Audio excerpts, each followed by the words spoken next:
विधायक उपस्थित नहीं रहे। देखिए सुनो, कोई व्हीप नहीं थी। ऐसा है, हमारे ना तो कोई पक्ष में वोट देने से फर्क पड़े था, ना विपक्ष में वोट देने से फर्क पड़ा था। 48 मेंबर थे, ना हमारे को किसी ने वोट देने के लिए कहा, ना किसी ने हमारे को ना के लिए कहा।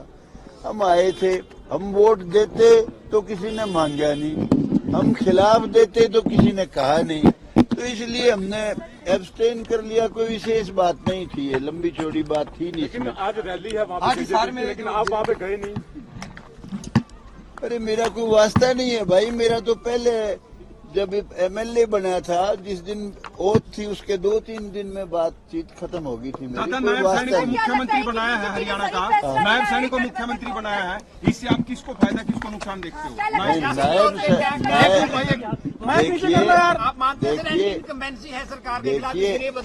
देखिए ऐसा है, एंटी इनकम्बेंसी तो स्वाभाविक है, क्योंकि 9.5 साल हो गए।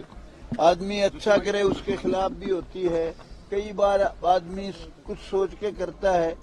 मेरी सोच तो केवल यही है कि जो मनोहर लाल खट्टर जी ने काम किए थे, कई काम बड़े ऐतिहासिक काम थे, बड़े अच्छे काम थे। मेरिट पे नौकरियां थी, जो बच्चे बदमाशी करते थे वो पढ़ने लग गए थे, और कॉलोनियां रेगुलराइज करी लीगल, वो बहुत ऐतिहासिक फैसला था जिस तरीके से की।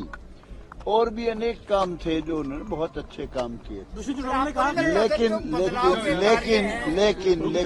लेकिन ऐसा है, अब जैसे कुछ चीजें ऐसी थी, अब ऑनलाइन पॉलिसी थी, अगर ये मास्टरों तक रहती, टीचर्स तक रहती तो बहुत अच्छा था। ऑनलाइन पॉलिसी बहुत डैमेजिंग थी सरकार के लिए, नुकसानदायक थी। एक जेई बदमाशी कर रहा है, एक क्लर्क बदमाशी कर रहा है, एक एसडीओ बदमाशी कर रहा है, एक एमएलए उसका ट्रांसफर नहीं करा सकता।